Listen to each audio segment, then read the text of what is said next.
Tomorrow is the 4th of July, or maybe it's today and you're just a day late and $1 short to this video.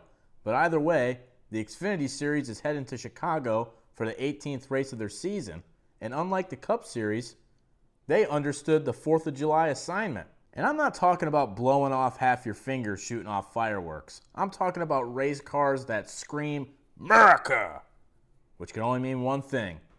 There's paint schemes to review. Let's go.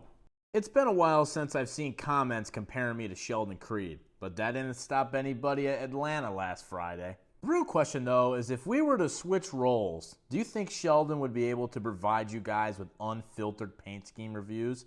And do you think I'd have a win by now? Let me know. 9. You could have given me 25 chances to tell you who finished second in the Atlanta race, and I still wouldn't have been able to tell you that it was Carson Kvapil.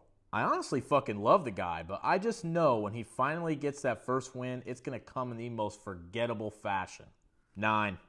I unfortunately haven't had the opportunity to have a conversation with Jesse Love, and I'm sure the guy's great. But every time I walk by him, I get this vibe that one day he could turn into a serial killer. I mean that in the nicest way. I think he's just totally locked in, but it would not surprise me if that guy had hands and feet in his freezer.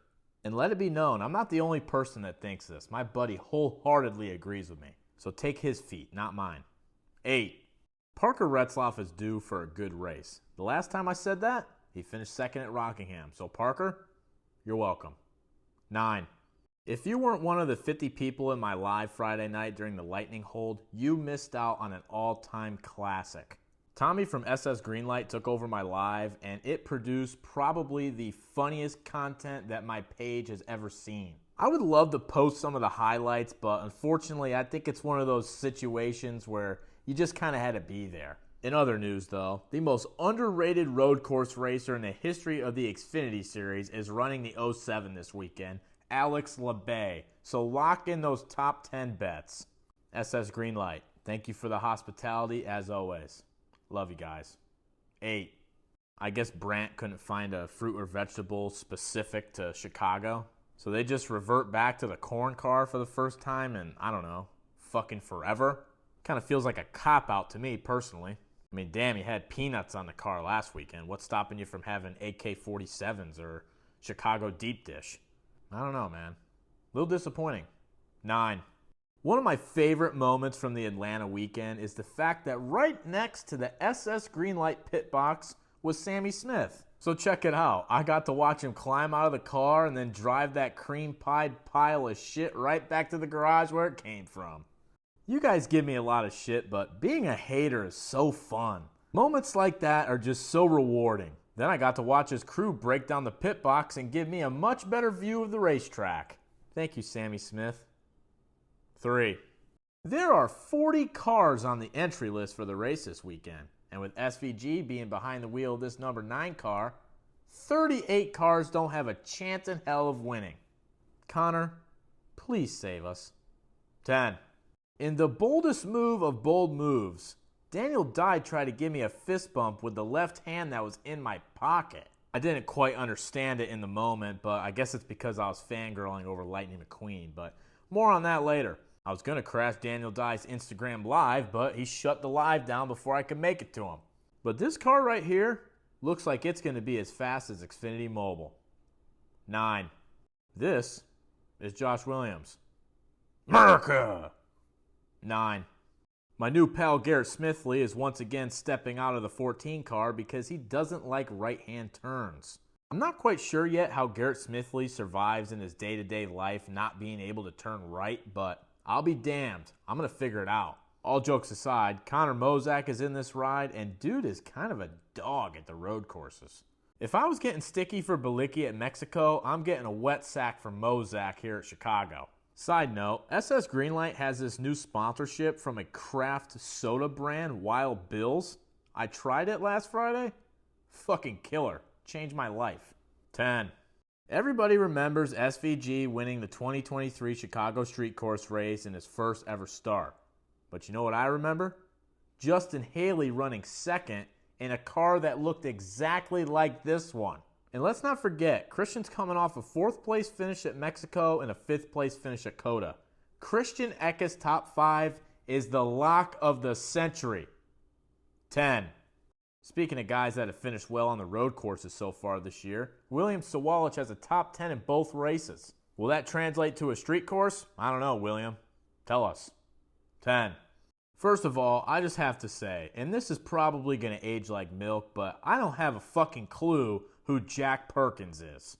But clearly he's from Australia because he felt the need to plaster their flag all over a race car running during 4th of July weekend. That's really fucked up, man. I would say it's a slap in the dick, but that's probably not even what they refer to a penis as in Australia. They probably call it a willy. I hope this guy stuffed it so far into turn 1 that he comes out in turn 6.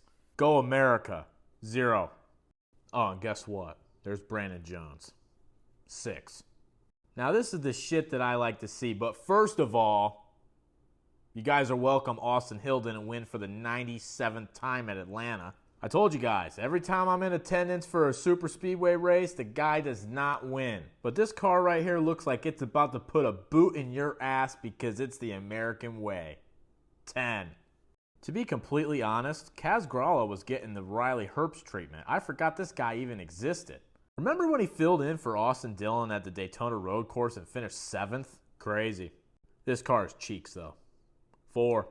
I actually met Harrison Burton's biggest fan other than his dad, his mom, and his wife. That dude Wade Taylor was warming up his uvula the second he came in contact with this fucking guy. The way he reacted was the way I would react if I ran into Sydney Sweeney on the street. Except I don't think Harrison wanted to bring Wade home. 9. Top 3 hairiest things on planet Earth. Number 1, gorillas. Number 2, my asshole. Number 3, Dean Thompson. This guy could make 3 wigs for the pediatric hospital with just his left leg alone. My buddy and I were left in a complete state of shock. This guy had more hair on his legs than that bald eagle has feathers on its entire body. Impressive shit. What's not impressive is the TVs on this guy's pit box. Their box was to the left of SS Greenlight's. You guys need to invest in YouTube TV or some shit. Or maybe upgrade from dial-up and try Starlink, I don't know. That box was in utter darkness for half of the race. Car fucks though. 10. This ride gives off major thrift store Mark Martin Valvoline car vibes. But since Sam Mayer wears driven sunglasses, I have to mention something very quickly. I put their performance hat to the test last weekend. Their hats come with hydroplane technology that's designed to beat away water and prevent absorption. So I finally decided to put one of their hats to the test to see if it could withstand a 100-degree weekend. Most hats I would have came home with a massive sweat ring, the hat would be completely ruined. This hat looks the same as when they handed it to me. I'm not just trying to glaze driven. This is the real deal. I sweat like a whore in church in this hat. This hat doesn't even stink. I'm blown away, but not by this car. 3. I find it incredibly hard to believe that they're still making these toxic waste sour candies. I remember we'd throw a couple of these things in our mouth at lunchtime in elementary school and it would feel like a hole was burning in the bottom of your lip. And you're telling me that these soft like Charmin kids in 2025 are still eating these things? No fucking shot. Car bangs though. 10. You know what I'm gonna say. Alpha Prime never misses, even when I have not a clue what the sponsor is. 10. I'll be the first to admit, I wasn't jumping with joy when Nick Sanchez won, but I was happy for the guy, until I saw the victory lane celebration. First of all, Nick gets out of the car, he nearly falls on his face, nobody says a word, he throws a little sign up and everyone goes, woo. I've seen more excitement at a funeral. Completely turned me off of the whole thing. 0. Preston Pardis is a local yokel guy from Daytona that runs the road courses now and then. He does pretty good, and he always brings a good-looking Chinchor electric race car. 8. I will say, the renders are not doing Jeremy Clements any favors. These cars look better in person, but they are still far too loud. 8. Chicago doesn't need flags this weekend. Taylor Gray has it covered. America! 8. I was in the garage area last Friday when a bunch of people started gathering around either the 71 or the 91 hauler. Suddenly, a woman came out and everyone started cheering. I think she got engaged? Congratulations if that's the case. 9. Guys, I've been biting a hole in my tongue to tell you guys this story. We were standing on pit road while lightning struck down all around us in the most cinematic way possible.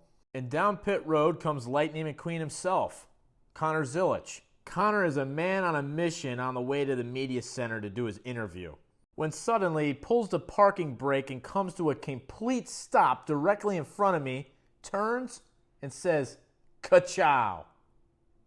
Not really. He did throw his hand up, though, and say, "What's up?" and dap me up. I gotta be honest, guys, for the first time ever, I think I was starstruck.